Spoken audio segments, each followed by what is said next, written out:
Friends, प्राचीन यूनानी नगर राज्यों की विशेष स्थिति के कारण उनमें नागरिकता की समस्या एक प्रधान समस्या बन गई थी। ये छोटे-छोटे राज्य एक ओर अपने भीतर धनवान और निर्धन वर्गों के परस्पर संघर्ष की समस्या में उलझे थे, तो दूसरी ओर वे अपने निकटवर्ती राज्यों के आक्रमण से भी ग्रस्त थे। मतलब फ्रेंड्स, जो यूनानी नगर राज्य थे, यूनानी जो सिटी स्टेट्स हुआ करते थे, वो बहुत छोटे-छोटे थे और उनमें कई सारी समस्याएँ थी। जैसे कि इन नगर राज्यों में कुछ लोग धनवान थे, मतलब बहुत अमीर थे, कुछ लोग बहुत गरीब थे, निर्धन थे। तो पहली समस्या ये थी।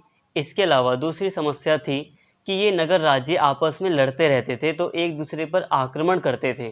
तो ये दूसरी समस्या थी। अतः तत्कालीन दार्शनिकों के सामने मुख्य समस्या यह थी कि वहाँ शांति कैसे स्थापित की जाए। क्या वहाँ इन्हीं-गिने लोगों के हाथों में शक्ति की बागडोर सौंप देना सुरक्षित होगा, या फिर इसे बहुत सारे लोगों के हाथों में सौंपना उपयुक्त होगा? क्या वहाँ विदेशियों को सरलतापूर्वक नागरिकता प्राप्त करने की सुविधा होनी चाहिए या नहीं होनी चाहिए? एथेंस के लोगों को 30 निरंकुश शासकों के अत्याचार की कहानी भी याद थी और ऐसे ढुलमुल लोकतंत्र का अनुभव भी नहीं भूला था जिसने सुकरात जैसे मनीषी को प्राणदंड देने में संकोच नहीं किया था। देखिए फ्रेंड्स, इन यूनानी नगर राज्यों में कई तरह की समस्याएं थी। लोग गरीबी और अमीरी के कारण बटे हुए थे। इसके अलावा एक दूसरे पर आक्रमण करते थे ये नगर राज्य। तो इस कारण से नागरिकता किसे दी जाए, किसे ना दी जाए, ये एक बहुत बड़ी समस्या बन गया था। और नागरिकता का यहाँ पर महत्व इसलिए भी था, नागरिकता पर लोग दार्शनिक इसलिए भी विचार कर रहे थे क्योंकि जो नागरिक होते हैं वही तो देश को चलाते हैं। नागरिकों से ही तो एक देश चलता है। इसीलिए नागरिकता को लेकर मतलब बहुत ज़्यादा प्रॉब्लम चल रही थी। ऐसा इसलिए भी था कि जो निरीक्षण तंत्र होता है, जहाँ पर एक राजा होता है जो निरंकुश होता है, तो यूनानी नगर राज्यों ने इसको भी अनुभव किया था, राजा के शासन को भी अनुभव किया था। इसके अलावा उन्होंने ऐसे लोकतंत्र को भी देखा था जिसने सुकरात जैसे मनीषी को, यानी कि सुकरात को प्राणदंड दे दिया था। सुकरात जानते होंगे आप, एक दार्शनिक था जो कि प्लेटो का गुरु था। तो उसको लोकतंत्र ने क्या दे दिया था? प्राणदंड दे दिया था।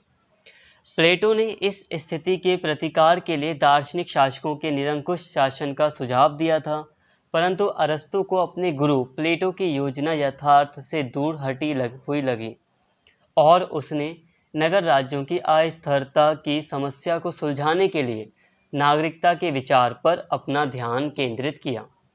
देखिए दोस्तों, यहाँ पर अभी हमने जितनी भी बातें की वो एक बैकग्राउंड था, थोड़ा सा बैकग्राउंड। यूनानी नगर राज्यों में कई सारी समस्याएं चल रही थी जिस कारण से जो दार्शनिक थे, फिलोसफर्स थे, वो इसका अध्ययन कर रहे थे कि किस तरह से यूनानी नगर राज्यों का जो शासन है उसे स्थिरता प्रदान की जा सके, उसे किस तरह से स्थायित्व प्रदान किया जा सके, इन समस्याओं को कैसे हटाया जा सके। तो प्लेटो ने कहा था कि दार्शनिक शासक का शासन होना चाहिए। फिलोसफर किंग की उसने बात की थी। बट अरस्तु ने सोचा कि प्लेटो ने जो भी बातें कही हैं वो हकीकत से दूर होती हुई दिख रही हैं। इस कारण से प्लेटो ने नागरिकता के विचार पर अपना पूरा ध्यान केंद्रित किया।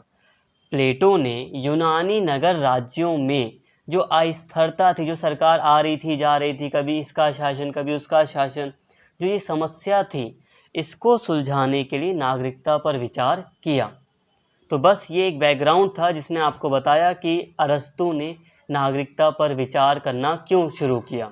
तो आप समझ गए होंगे यहाँ तक कि समस्या को सॉल्व करने के लिए उसने नागरिकता पर विचार करना शुरू किया, और उसी विचार को अब हम समझेंगे। अरस्तु के अनुसार राज्य के सब निवासी उसके नागरिक नहीं होते। प्राचीन यूनानी नगर राज्यों में स्त्रियों और दासों और अन्य देशियों, जो दूसरे देश के लोग होते हैं, उनको नागरिकता के दायरे से बाहर रखा गया था। तो फ्रेंड्स, अरस्तु का मानना यही था कि राज्य के जो सब लोग होते हैं, राज्य में सभी लोग जो रहते हैं राज्य में, स्टेट में, वो सभी के सभी नागरिक नहीं होते हैं।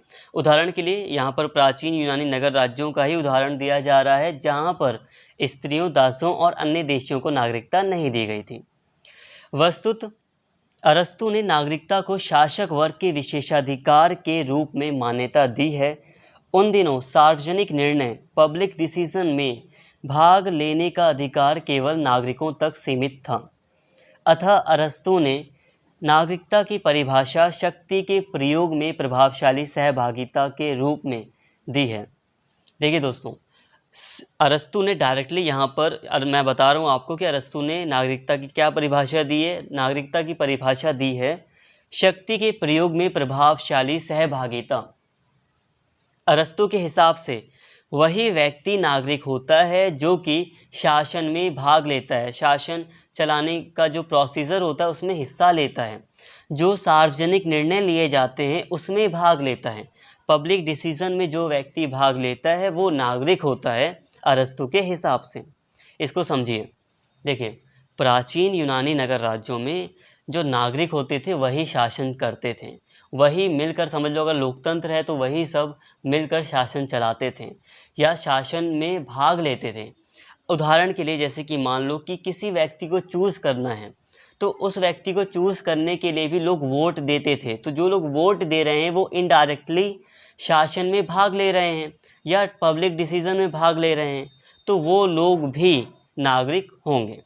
तो सिंपल है, यहाँ तक समझ में आ गया कि नागरिकता का यहाँ पर उसने अर्थ बताया है कि शक्ति के प्रयोग में प्रभावशाली सहभागिता ही नागरिकता है। जो व्यक्ति सार्वजनिक निर्णय में भाग लेता है या जो व्यक्ति सरकार या पब्लिक डिसीजन वगैरह में भाग लेता है वही नागरिक है। यहाँ तक आपको समझ में आ गया होगा। अभी हम आगे और पढ़ेंगे तो और भी बातें उभर कर आएंगी सामने।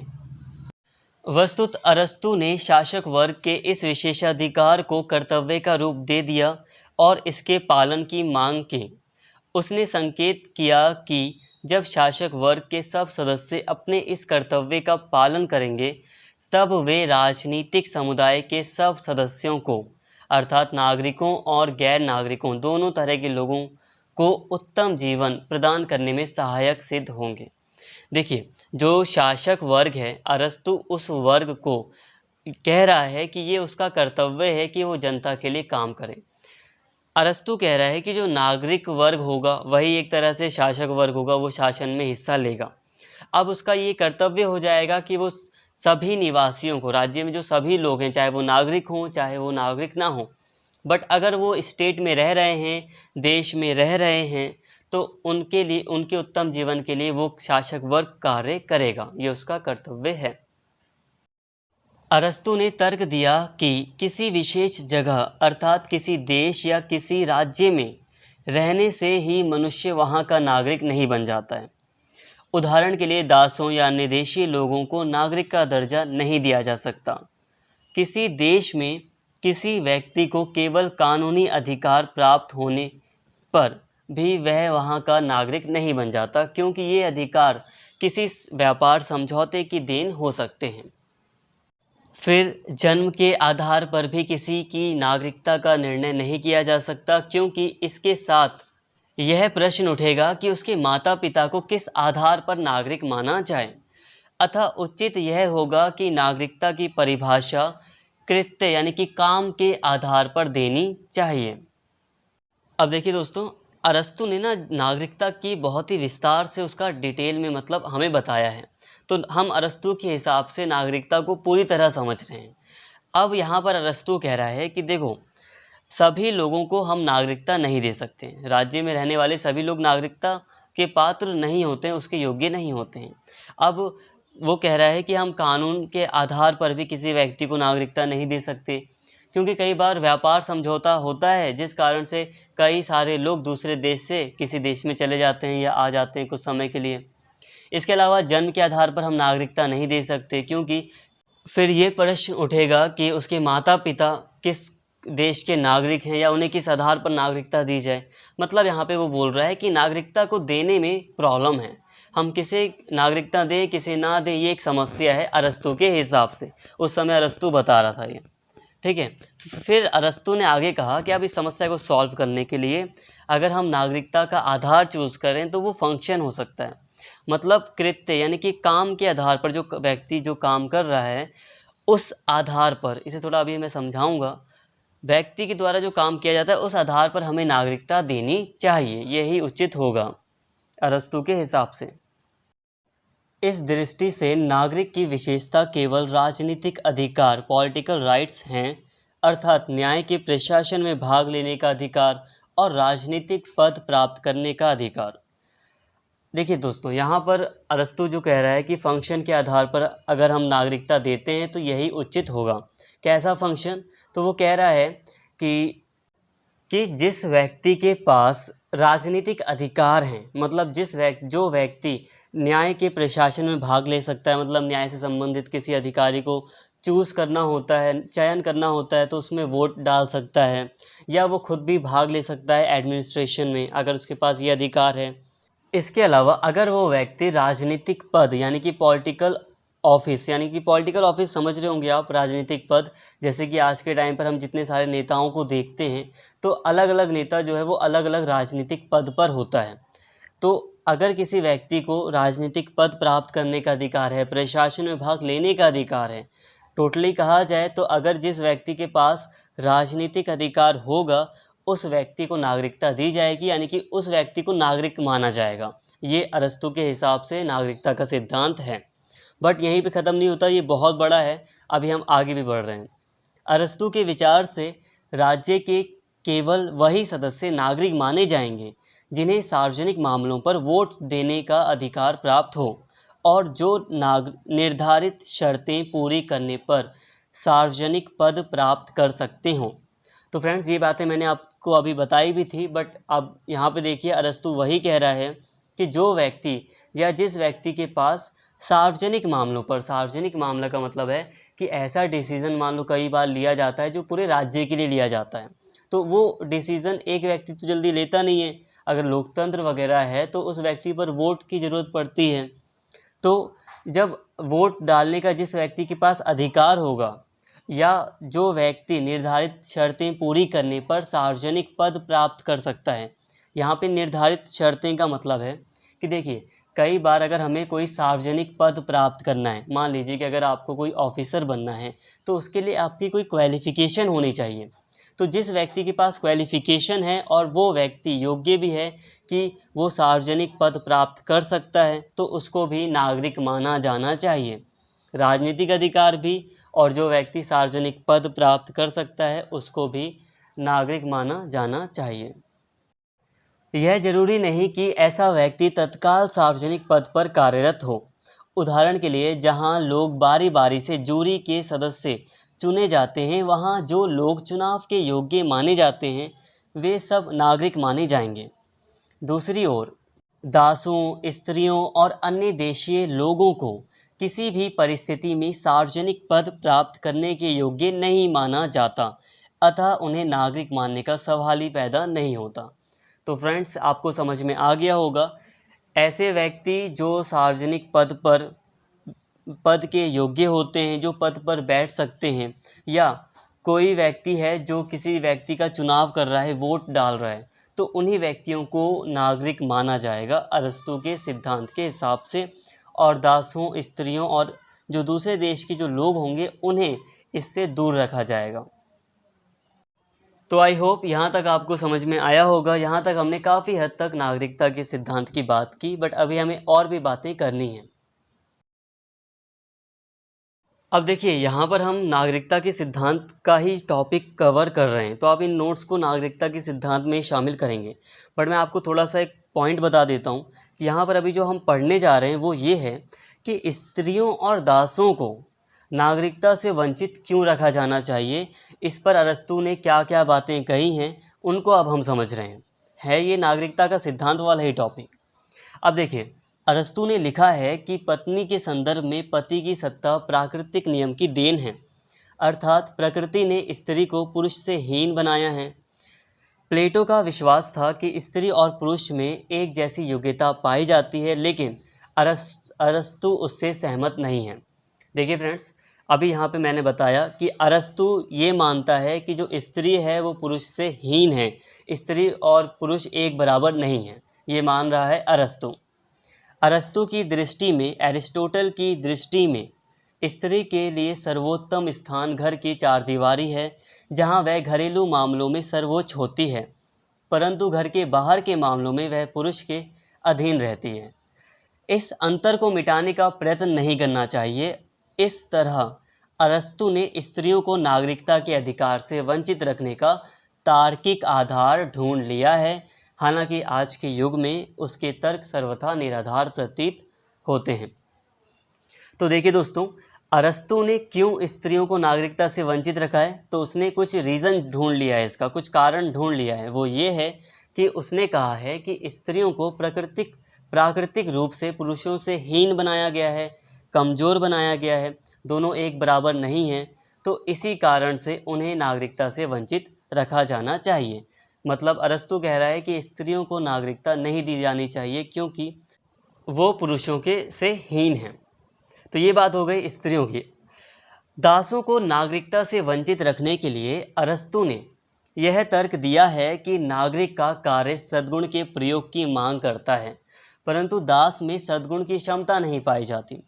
अब देखिए, स्त्रियों को उसने नागरिकता से वंचित करने के लिए जो भी रीज़न बताए वो उसने बताए, बट दासों को नागरिकता से दूर रखने के लिए अरस्तु कह रहा है कि देखो, हर एक नागरिक का जो काम होता है वो होता है कि वो अपना जीवन अच्छा बनाना चाहता है। वो हमेशा सद्गुण की प्राप्ति के लिए, एक उत्तम जीवन की प्राप्ति के लिए काम करता है।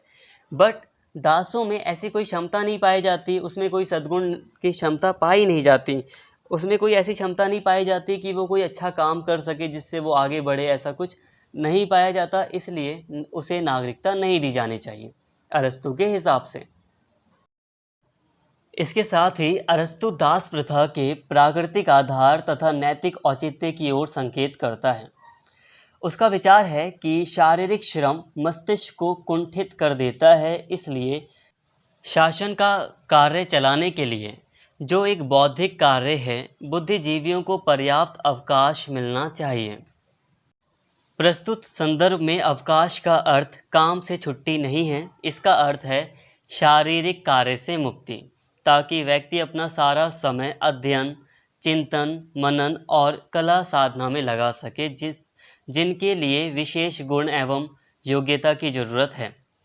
देखिए दोस्तों, यहाँ पर अरस्तु जो है वो कोशिश कर रहा है दास प्रथा को प्राकृतिक और नैतिक औचित्य देने की, मतलब दास प्रथा को सही घोषित करने के लिए वो यहाँ पर कुछ रीज़न बता रहा है यहाँ पर, और नागरिकता से संबंधित कुछ रीज़न बता रहा है। देखिए, यहाँ पर वो कह रहा है कि जो शारीरिक श्रम होता है, मतलब कोई भी व्यक्ति जो अपने शरीर से जब कोई फिजिकल वर्क करता है, जैसे कि मजदूर वगैरह जो होते हैं, लेबर वगैरह, जो अपने हाथों से, अपने शरीर से जो काम करते हैं, माइंड से नहीं शरीर से, तो इससे होता यह है कि इससे जो माइंड होता है वो ब्लैंक हो जाता है, माइंड खराब हो जाता है, माइंड जो होता है वो ब्लैंक हो जाता है शारीरिक श्रम करने से। ये अरस्तु कह रहा है। इसीलिए वो कह रहा है कि जो शासन का कार्य चलाने वाले जो लोग होंगे उन्हें बुद्धि वाला काम करना है, तो इसलिए उन्हें शारीरिक श्रम से मुक्ति मिलनी चाहिए, मतलब उन्हें शारीरिक श्रम ना करने दिया जाए। इसके साथ ही जो कार्य समाज की भौतिक आवश्यकताओं की पूर्ति के लिए किए जाते हैं, उनके लिए इस अर्थ में अवकाश की ज़रूरत नहीं होती। अतः मिस्त्री, कामगार, किसान, दास शासन करने योग्य नहीं होते। देखिए, अरस्तु कह रहा है कि जो व्यक्ति मतलब भौतिक आवश्यकताओं के लिए जो काम करते हैं, उन्हें शारीरिक श्रम से मुक्ति की ज़रूरत नहीं होती, और वो लोग जैसे कि मिस्त्री, कामगार, किसान और दास, और ये लोग शासन करने योग्य भी नहीं होते।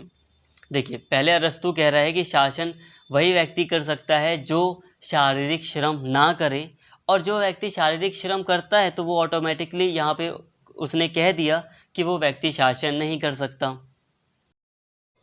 अरस्तु के अनुसार जब दास शारीरिक श्रम से जुड़ा हुआ सारा काम संभाल लेते हैं, तब स्वामी को भी अपना बौद्धिक कार्य सुचारू रूप से करने के लिए यथेष्ट अवकाश मिल जाता है। यहाँ अरस्तु दास शब्द का प्रयोग विस्तृत अर्थ में करता है, यहाँ तक कि व्यापारियों और साहूकारों को भी वह दास की श्रेणी में रखता है, क्योंकि इनका कार्य शारीरिक है, बौद्धिक नहीं। परंतु परिवार के संदर्भ में जब वह दास का उल्लेख करता है तो संभवतः उसका अभिप्राय ऐसा दास जिसे पालतू पशु की तरह बाजार में खरीदा और बेचा जाता है, ऐसे दास परिवार की सेवा के लिए रखे जाते हैं और वहीं उनका पालन होता है। परिवार में सबसे बड़ा पुरुष शासक होता है, स्त्री भी दासी तुल्य है और अन्य दास तो दास होते ही हैं। अरस्तु का विचार है कि जिसका व्यवसाय बंधे बंधाए काम को बार बार दोहराना हो वह नागरिकता के योग्य नहीं हो सकता। नागरिक वही हो सकता है जो समाज की समस्याओं के बारे में चिंतन कर सके और उन्हें सुलझाने के लिए समाज का मार्गदर्शन कर सके। देखिए दोस्तों, अरस्तु कुल मिलाकर वही कह रहा है कि जो व्यक्ति शारीरिक श्रम करते हैं वो शासन के योग्य नहीं है। उसने व्यापारियों और साहूकारों को भी विस्तृत रूप में अगर कहा जाए तो दास ही कह दिया है। उसने कहा है कि ये लोग भी शारीरिक श्रम करते हैं, इसलिए ये लोग भी शासन के योग्य नहीं हैं। हालांकि जो परिवार में जो दास होता है व्यक्ति, वो उसको उसने दास ही माना है, वो तो बिल्कुल भी मतलब योग्य नहीं होता। बट इसने व्यापारियों और साहूकारों, किसान वगैरह को भी दास मानते हुए, क्योंकि ये लोग शारीरिक श्रम करते हैं, तो शारीरिक श्रम करने वाले व्यक्ति को इसने कह दिया है कि वो शासन के योग्य नहीं होता। इसके अलावा यहाँ पर दूसरी ही बात ये कह रहा है कि जो व्यक्ति बंधे बंधाए काम से जुड़ा हुआ है, ऐसा व्यक्ति जो अपना लगातार रोज डेली एक ही काम करता है, तो उस व्यक्ति को भी वह नागरिकता के योग्य नहीं मानता। अरस्तु कहता है कि उस व्यक्ति को भी नागरिकता नहीं दी जानी चाहिए। अरस्तु ने यह दिखाने का प्रयत्न किया है कि नागरिकता का कार्य केवल शासक के आगे नतमस्तक होना नहीं है। नागरिक वह है जो शासन के संचालन में सहायता देता है। नागरिक का कर्तव्य वही लोग पूरा कर सकते हैं जिनमें राजनीतिक समस्याओं के विश्लेषण की विशेष क्षमता हो और इस कार्य के लिए जिन्हें पर्याप्त अवकाश सुलभ हो। अब अरस्तु कह रहा है कि देखो, नागरिकता का मतलब ये नहीं है कि वो कोई भी व्यक्ति अगर नागरिक है तो वो शासक के सामने झुक कर रहे। नागरिकता का मतलब है कि व्यक्ति को शासन को संचालित करने में सहायता करनी चाहिए। जो शासक वर्ग है उसकी सहायता करनी चाहिए, सार्वजनिक डिसीजन में भाग लेना चाहिए। ये नागरिक का कर्तव्य है। और अरस्तु कह रहा है कि ये कर्तव्य वही लोग पूरा कर सकते हैं जिसके पास राजनीतिक समस्याओं के विश्लेषण की विशेष क्षमता हो, एबिलिटी हो, और जिस व्यक्ति को अवकाश मिले। अवकाश का यहाँ पर मतलब है कि जिस व्यक्ति को शारीरिक श्रम से मुक्ति मिलती है, मतलब जिस व्यक्ति को शारीरिक श्रम नहीं करना पड़ता, वही व्यक्ति शासन के संचालन में हेल्प कर सकता है और वही व्यक्ति नागरिक होगा या वो अपने कर्तव्यों को पूरा कर सकता है। अरस्तु के अनुसार केवल यूनानी लोग ही नागरिक बनने की क्षमता रखते थे। फारस और उत्तर के अत्यंत शीत प्रदेशों में नागरिकता का विकास संभव नहीं था। वहाँ के लोग जीवित रहने भर के साधन भी मुश्किल से जुटा पाते थे, अतः वहाँ राजनीति के लिए कोई गुंजाइश नहीं थी। दूसरी ओर उष्ण प्रदेशों के लोग बहुत सुस्त होते हैं, मतलब आलसी होते हैं, और कार्यभार से बचने के लिए वे निरंकुश शासन स्वीकार करने को तैयार हो जाते हैं, अतः वहाँ भी नागरिकता का विचार नहीं पनप पाता।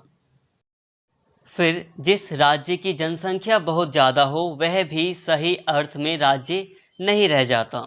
जिस राज्य में 10,000 से ज़्यादा लोग रहते हों वहाँ के लोग एक दूसरे से जान पहचान नहीं बना पाते, इसलिए उनमें परस्पर मैत्री स्थापित यानी कि दोस्ती स्थापित नहीं हो पाती, जो कि नागरिकता के विकास के लिए आवश्यक है। इस तरह अरस्तु के विचार से तत्कालीन यूनानी नगर राज्य ही नागरिकता के सार्थक प्रयोग के लिए उपयुक्त थे। अन्य किसी देश में इसके विकास की कोई गुंजाइश नहीं थी। संक्षेप में, नागरिकता केवल यूनान वासियों का गुण थी। वहाँ के स्वतंत्र जन ही इसके उपयुक्त पात्र थे। कामगार, किसान और स्त्रियां इसके लिए अयोग्य थीं। दासों की तो बात ही क्या। तो देखिए दोस्तों, अरस्तु ने ये साबित करने की कोशिश की कि दूसरे देशों के या दूसरे स्थानों के जो लोग हैं वो बहुत बेकार हैं। उनका इतना स्टेटस नहीं है कि वो नागरिकता अपना सकें या नागरिकता के विचार को अपनाएं। और स्त्रियां, कामगार और किसान वगैरह और दास वगैरह तो शारीरिक श्रम करते हैं, इसलिए इन लोगों को भी नागरिकता नहीं दी जा सकती या इन्हें भी हम नागरिक नहीं मान सकते। इसलिए वो पहले कह रहा है कि जो यूनान के लोग हैं वही नागरिकता के लायक हैं और सिर्फ उन्हें ही नागरिकता दी जा सकती है, या वही लोग सिर्फ नागरिकता का सिद्धांत अपना सकते हैं। इसके साथ ही उसने कह दिया कि नागरिकता उन्हीं लोगों को मिलेगी जो वहाँ के स्वतंत्र लोग हैं। और स्वतंत्र लोग कौन थे? यूनान वासियों के, जो वहाँ के मतलब स्त्रियों और दासों को छोड़ दिया जाए तो वहाँ पर स्वतंत्र लोग ही थे, और अन्य देशों को छोड़कर तो केवल उन्हें ही नागरिकता देने की बात की गई थी, जिसमें कि वो कुछ किसानों, कामगारों को जो शारीरिक श्रम करते हैं उन्हें भी नागरिकता नहीं देने की बात करता है। तो दोस्तों, यहाँ तक आपने अरस्तु के नागरिकता के सिद्धांत को पूरी तरह ही समझ लिया है और आपको उसका कई सारी बातें समझ में आ रही होंगी, कई सारी बातें गलत लग रही होंगी कि अरस्तु के किस तरह के विचार थे। आपका बिल्कुल सोचना सही है। इसीलिए अब यहाँ पे थोड़ा सा नागरिकता के कंक्लूजन को थोड़ा सा देख लेते हैं। अरस्तु ने नागरिकता की जो संकल्पना प्रस्तुत की उसमें तत्कालीन यूनानी सभ्यता को विशेष रूप से सराहा गया है और अन्य जातियों को असभ्य या बर्बर जातियों की श्रेणी में रखा गया है। फिर यूनान वासियों में भी एक विशेष वर्ग की वरीयता स्वीकार की गई है जिसके सदस्य स्वतंत्र जन कहलाते थे। कामगारों, स्त्रियों और दासों को नागरिकता से वंचित रखा गया है। तो फ्रेंड्स, ये बात अभी मैंने आपको बताई कि केवल जो स्वतंत्र जन थे और जो कामगार वगैरह को छोड़कर जो स्वतंत्र जन थे उन्हीं को नागरिकता देने की बात की गई, और केवल यूनान वासियों को ही और दूसरी जातियों के लोगों को असभ्य माना गया, बेकार माना गया। फिर नागरिकता को छोटे छोटे राज्यों का गुण माना गया है जिनकी जनसंख्या 10,000 से कम हो, मतलब कि अगर जिसकी ज़्यादा जनसंख्या है जिस राज्य की, तो वहाँ पर भी हम नागरिकता के सिद्धांत को नहीं अपना सकते अरस्तु के अकॉर्डिंग। आज के युग में नागरिकता के ये सब लक्षण निरर्थक प्रतीत होते हैं। आज के युग में सब देश और सब जातियां नागरिकता के योग्य मानी जाती हैं। प्रत्येक समाज के सब वयस्क सदस्य नागरिक बनने की क्षमता रखते हैं। अगर मैं भारत की बात करूं तो भारत ऐसा देश था जहां आज़ादी के तुरंत बाद ही स्त्रियों और पुरुषों दोनों को ही समान रूप से नागरिकता प्रदान की गई थी और सबको ही मतलब वोटिंग राइट्स दिए गए थे। ये भारत की सबसे अच्छी चीज़ थी वो यही है। इस पर किसी ने हल्का सा भी मतभेद नहीं किया था। इस सिद्धांत को, मत अधिकार के सिद्धांत को सभी वयस्क लोगों के लिए अपनाया गया था। यहाँ तक कि अमेरिका या ब्रिटेन जैसे देशों में भी ये अधिकार सबके लिए अपनाए नहीं गए थे। वैसे ये तो दूसरी बात हो गई, यहाँ पर हम कुछ और थोड़ा सा पढ़ रहे हैं। तो आज के टाइम पर अगर कहा जाए तो अरस्तु के सिद्धांत जो दिखाई दे रहे हैं, नागरिकता के जो सिद्धांत दिखाई दे रहा है वो पूरी तरह निरर्थक है। किस व्यक्ति को नागरिकता प्रदान की जाए, जिस आधार पर उसने बात की है, वो आज के टाइम पर उसका कोई भी अर्थ प्रतीत नहीं होता है। पहले के टाइम पर होता होगा, यूजफुल लगता होगा, बट आज के टाइम पर नहीं। अरस्तु ने शारीरिक श्रम करने वालों को दास का दर्जा देकर नागरिकता से वंचित रखने की वकालत की है। इस तरह उसने मानव समुदाय के एक बहुत बड़े हिस्से के साथ अन्याय किया है। वस्तुतः शारीरिक श्रम करने वाले लोग ही वस्तुओं और सेवाओं का उत्पादन करके समाज को जीवित रखने में सहायता देते हैं। उन्हें सामाजिक प्रतिष्ठा से वंचित करके अरस्तु ने सामाजिक प्रगति की राह में रुकावट डालने का काम किया है। आधुनिक युग के प्रगतिशील विचारक श्रम की गरिमा स्थापित करना चाहते हैं। आधुनिक भारतीय समाज दार्शनिक महात्मा गांधी ने सब नागरिकों को शरीर श्रम की आवश्यकता पर बल दिया है। सभी नागरिकों के लिए शरीर श्रम की आवश्यकता पर बल दिया है ताकि सबकी न्यूनतम भौतिक आवश्यकताएं पूरी की जा सकें। अरस्तु के चिंतन में ऐसे प्रगतिशील विचार की कोई गुंजाइश नहीं है। देखिए दोस्तों, अरस्तु ने कहा कि जो व्यक्ति शारीरिक श्रम करता है उसे नागरिकता से वंचित रखा जाना चाहिए, बट हकीकत तो ये है कि जो व्यक्ति शारीरिक श्रम करते हैं, जो व्यापारी वगैरह होते हैं, जो किसान होते हैं, जो कामगार लोग होते हैं, उन्हीं के द्वारा समाज चलता है, उन्हीं से देश चलता है, उन्हीं से सरकार चलती है। ऐसा इसलिए क्योंकि यही लोग शारीरिक श्रम करते हैं, इनके पास पैसा आता है, ये लोग टैक्स भरते हैं और उस टैक्स से ही सरकार चलती है, उस टैक्स से ही देश चलता है। तो यहाँ पर जो शारीरिक श्रम व्यक्ति कर रहा है, जो पैसा कमाने के लिए काम कर रहा है, जो व्यवसाय कर रहा है, तो उन व्यक्तियों को उसने नागरिकता से हटा दिया है। तो इससे समाज की जो प्रगति है वो रुक सकती है, उसमें रुकावट पैदा की जा सकती है, हो सकती है। बट अगर हम आधुनिक युग के जो विचारक हैं उनको देखें, अब महात्मा गांधी को अगर हम ले लें, इसके अलावा मार्क्स को भी हम ले सकते हैं। ये ऐसे आधुनिक दार्शनिक हैं जो कि शरीर के श्रम की आवश्यकता पर बल देते हैं।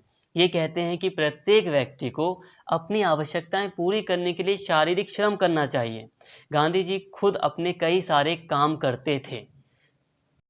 हालांकि उनके लिए कई सारे लोग होते थे कि जो उनकी सेवा में उनके लिए काम कर सकते थे, बट वो अपने निजी काम खुद ही किया करते थे सारे के सारे, ताकि वो ये दर्शा सके कि सभी व्यक्ति को अपने लिए कुछ काम करना चाहिए। तो इस तरह आधुनिक जो विचार है वो शरीर की शारीरिक श्रम पर बल देता है। अरस्तु इससे बहुत दूर है। फिर स्त्री को पुरुष की दासी का दर्जा देकर अरस्तु ने स्त्रियों के प्रति युग युगांतर से चले आ रहे अन्याय को बढ़ावा दिया है। अरस्तु दास को स्वतंत्र जन से हीन मानता है, स्त्री को पुरुष से हीन मानता है। वह तर्क देता है कि दास में सद्गुण की क्षमता नहीं पाई जाती, अतः स्वामी की सेवा करके ही दास उसके सद्गुण से लाभ उठा सकता है। सद्गुण की क्षमता के बारे में अरस्तु की सारी धारणा गोलमोल है। मानवीय क्षमताओं की तुलना में इस आधार पर नहीं की जा सकती। फिर स्त्रियों को पुरुष से हीन मानने का विचार ही एक प्रतिगामी विचार है जिसे निहित स्वार्थों ने लगातार बढ़ावा दिया है। आधुनिक युग में मानवीय क्षमताओं के वैज्ञानिक परिमापन की विविध विधियों ने दासों और स्त्रियों के बारे में अरस्तु की सारी मान्यताओं को निराधार सिद्ध कर दिया है। तो दोस्तों, यहाँ तक आपको सारी बातें समझ में आ गई होंगी कि अभी हमने अरस्तु के पूरे नागरिक सिद्धांत को अच्छे से समझ लिया। अरस्तु ने नागरिकता को लेकर क्या क्या बातें कही हैं इसको हमने अच्छे से देख लिया। बट हाँ, हमने साथ में ये भी बातें कर ली कि अरस्तु कहाँ तक अपने आज के टाइम पर अरस्तु के जो सिद्धांत हैं, नागरिकता का जो ये सिद्धांत है वो कितना आज के टाइम पर सही है, इसको भी हमने समझ लिया। आधुनिक युग में आज के टाइम में अरस्तु का जो ये नागरिक का जो सिद्धांत है नागरिकता का, वो पूरी तरह निरर्थक है, उसका कोई भी मीनिंग नहीं है। तो फ्रेंड्स, इसलिए आज की इस वीडियो में फ़िलहाल इतना ही। और अगर आपको कोई भी चीज़ अगर समझ नहीं आई हो तो प्लीज़ वीडियो को एक बार फिर से थोड़ा करके देखिए और समझने की कोशिश कीजिए। तो फ्रेंड्स, आज की इस वीडियो में फ़िलहाल इतना ही। और अगर आपको वीडियो अच्छी लगी हो तो प्लीज़ चैनल को सब्सक्राइब कर लें और इस वीडियो को ज़्यादा से ज़्यादा शेयर करें और लाइक करें। Thank you.